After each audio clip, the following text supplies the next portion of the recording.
Shalom. Ibu bapak saudara yang Tuhan Yesus kasihi, tidak ada orang normal yang mau mengalami krisis, yang mau dengan sengaja membawa dirinya dalam situasi sulit yang bisa mengancam kestabilan hidup.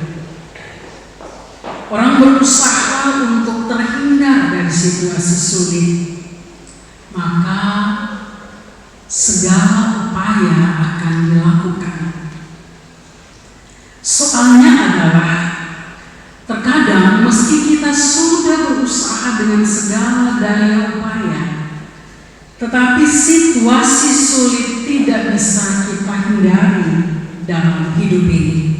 Masalah selalu saja terjadi. Harapan kita baik, tetapi kenyataannya buruk. Dalam kondisi ini pun kita akan berusaha untuk menyelesaikannya, untuk keluar dari masalah ini.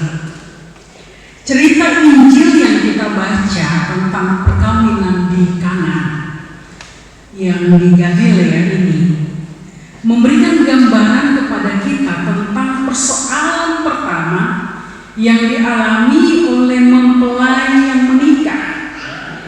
Setelah beberapa waktu mereka merayakan perayaan oleh karena perkawinan mereka, biasanya perayaan 7 hari, mereka mengalami kehabisan anggur. Keadaan di mana anggur habis itu adalah keadaan yang mengancam hilangnya sukacita dalam perayaan perkawinan.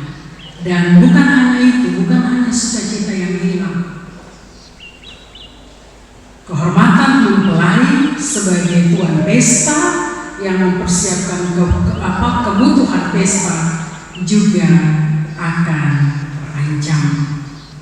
Saya kira itu sama seperti kalau kita bikin acara di rumah, orang datang banyak dan makanan kita kurang. Biasanya kita punya perasaan yang sangat kacau. Ada beberapa hal penting dalam teks ini, Bapak Saudara. Yang pertama, Yesus dan murid-muridnya diundang ke pesta itu. Ketika Yesus hadir, ibunya Maria langsung mendekati Yesus dan tanpa omong banyak, Maria hanya bilang mereka kehabisan anggur. Maria bermaksud meminta agar Yesus menolong mengatasi situasi ini. Persoalan soalnya adalah sebagai guru yang berjalan berkeliling, Yesus tidak bawa anggur.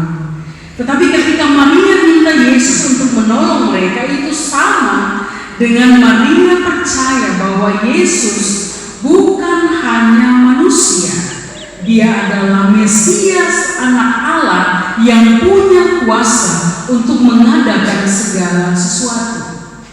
Dengan menolong mereka yang sedang kehabisan anggur, Yesus menyatakan kuasa mujizatnya, dirinya sebagai anak Allah. Itulah sebabnya kita mengerti apa yang menjadi jawaban Yesus. Ketika Yesus bilang, "Mau apakah engkau daripadaku, Ibu?"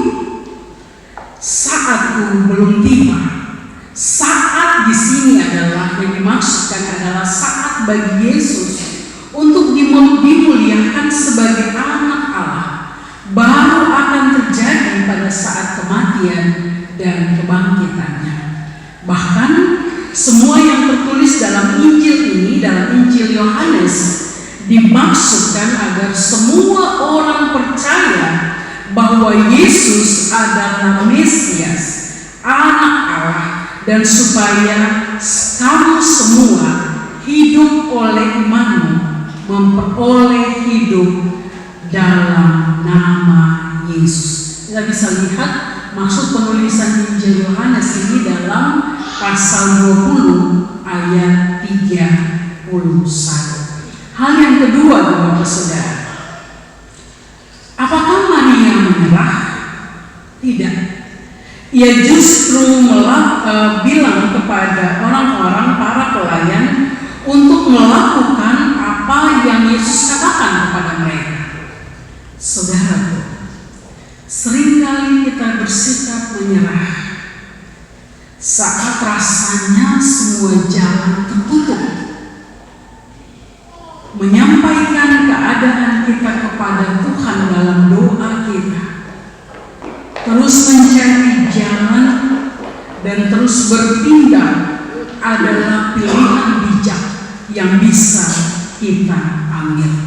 Kenapa? Karena kita tidak pernah tahu seberapa dekat jaraknya antara masalah kita dan keberhasilan yang Tuhan siapkan. Tidak ada rumus yang baku. Kalau kita menyerah, kita pasti gagal. Kalau kita bertindak, kita punya dua kemungkinan, entahkah berhasil ataukah gagal. Pada diri tiap orang, mungkin masalah yang sama terjadi pada diri saya, pada diri Bapak Saudara. Penyelesaiannya pada saya, jarak keberhasilan dengan usaha saya itu berbeda, mungkin saja berbeda dengan yang dialami oleh Ibu Bapak Saudara. Apapun yang terjadi, asal kita berjuang, jangan pernah menyerah. Seperti Maria yang tidak menyerah ketika Yesus bilang saatnya belum tiba. Yang ketiga, Bapak Saudara, melihat sikap Maria ibunya, Yesus bilang kepada para pelayan, isilah tempayan-tempayan. Ada 6 tempayan yang disiapkan untuk pembasuhan menurut adat orang Yahudi. Dia minta supaya mereka mengisi tempayan-tempayan itu penuh dengan air. Kita lihat, pembacaan kita tidak mengatakan bahwa para pelayan menjadi sanksi. Kalau kita mungkin bertanya, kok nggak bisa anggur ini sudah isi air? Kemana begini? Tetapi yang terjadi adalah mereka taat, tanpa ada rasa sanksi, tanpa ada bantahan, meskipun rasanya mustahil dan aneh. Orang kehabisan anggur, Yesus malah suruh isi air. Ibu Bapak Saudara, hanya ketika mereka percaya pada Yesus dan taat melakukan perintahnya, maka mujizat terjadi. Ini berarti bahwa kita taat percaya kepada Yesus dan ketaatan pada perintahnya menjadi kunci pembuka pintu berkat bagi mereka. Persoalan terselesaikan, air berubah menjadi anggur, bahkan lebih daripada yang biasanya terjadi. Anggur di hari-hari terakhir pun rasanya sama, yang terbaik, sama seperti ketika pesta baru dimulai.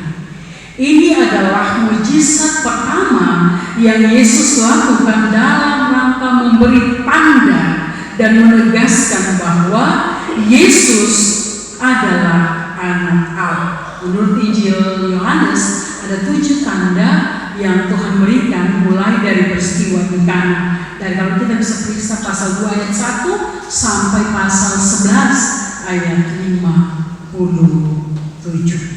Ini berarti Bapak Saudara bahwa sebelumnya para murid-murid para pelayan tidak tahu bahwa Yesus punya kuasa untuk melakukan tanda ajaib.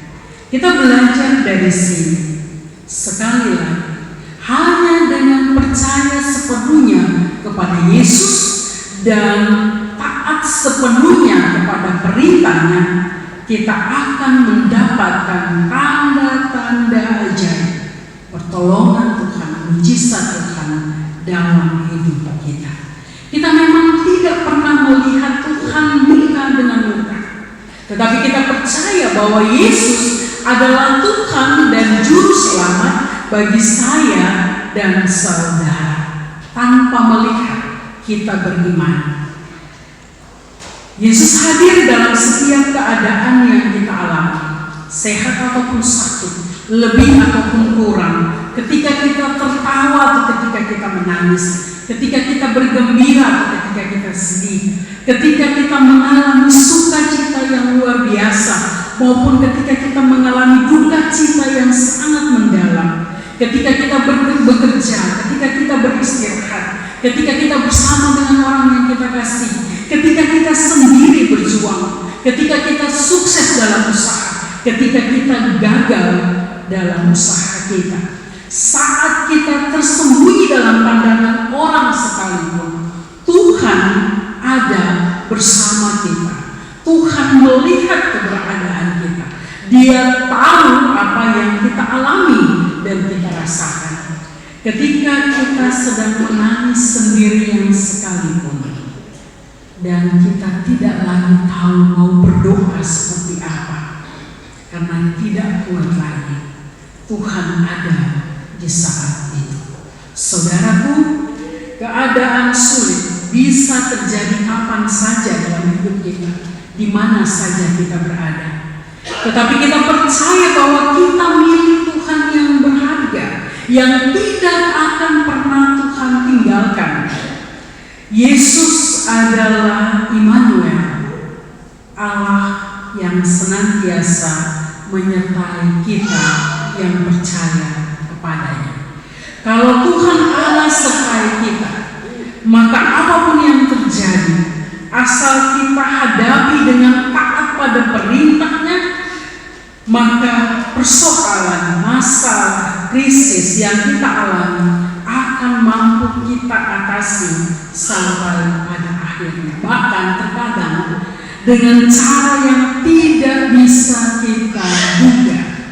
Saya kira setiap orang pernah merasakan secara pribadi, keluarga, bagaimana Tuhan hadir dan menolong kita untuk mengatasi berbagai krisis dalam hidup kita. Saya dan saudara sering bilang, kalau bukan Tuhan, pasti beta sendiri begini. Apalagi ketika kita melihat kembali ke belakang, apa yang telah kita alami pada waktu-waktu kemarin. Beberapa waktu lalu seorang teman bilang, tahun 2021 tahun yang sangat berat bagi beta, tapi Tuhan menutupnya dengan indah. Apa yang tidak pernah ia bayangkan ketika ia ada dalam kemelut yang sangat, tidak tahu lagi bagaimana pertolongan datang tanpa dia duga. Justru pertolongan datang dari orang yang tidak dia bayangkan sama sekali. Orang itu yang justru menolong, menawarkan pertolongan, padahal dia tidak bilang kepada siapa-siapa, kepada temannya itu, kepada orang itu tentang kesusahan.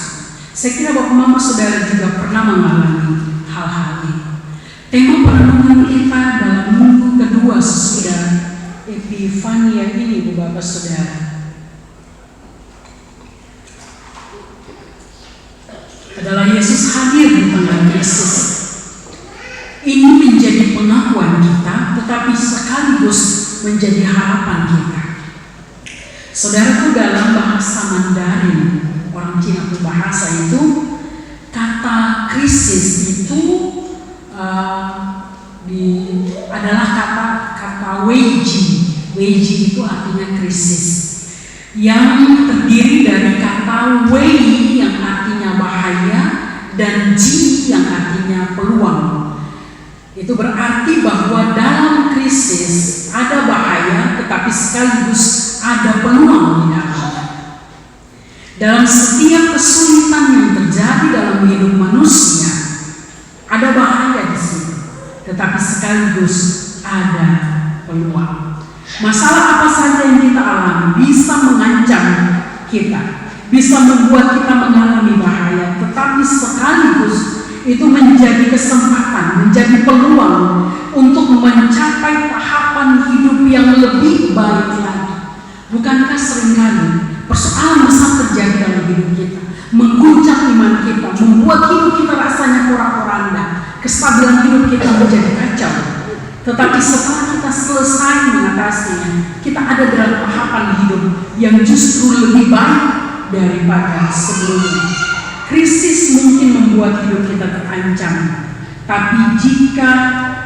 tetapi juga menjadi peluang untuk kita menyaksikan kuasa dan kasih Allah dalam diri kita yang mau percaya pada kuasanya dan bertindak untuk mengatasi sesuai perintah.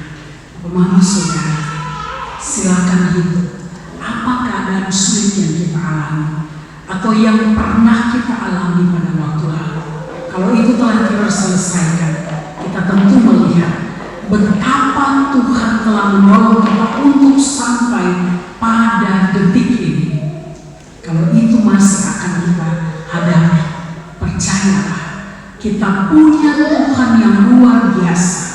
Dia adalah Allah yang berjanji menyertai kita. Dia tidak akan pernah membiarkan kita terpuruk dalam krisis yang akan kita hadapi. Dia Tuhan yang berjanji akan melepaskan kita manakala kita berjuang dengan percaya kepadanya dan taat pada perintahnya. Papa mama saudara yang Tuhan kasih, dengan setiap persoalan yang kita alami, baiklah itu menjadi kesempatan kita memuliakan Tuhan, sama seperti yang dilakukan oleh orang-orang banyak yang menyaksikan kuasa Yesus bekerja di tengah-tengah persoalan yang dihadapi oleh mempelai yang menikah. Bapak saudara yang ada dalam pernikahan, membangun hidup keluarga yang baru mulai, yang mempersiapkan diri untuk akan mulai, yang sudah lama dalam pernikahan, mungkin persoalan terasa sangat berat. Mungkin terkadang kita rasa kita tidak mau lagi belajar dari pembacaan hari ini. Jangan pernah menyerah, tetap percaya pada Tuhan, tetap berjuang, tetap jalani dengan taat pada Tuhan. Kalau kita sudah menyelesaikannya, berceritalah kepada orang, tunjukkanlah betapa Tuhan kita itu Tuhan yang luar biasa menolong kita, dan itu menjadi pelajaran berharga untuk kehidupan orang lain. Dalam hal itulah kita menjadi berkat. Tuhan menolong kita dalam menjalani hidup. Amin.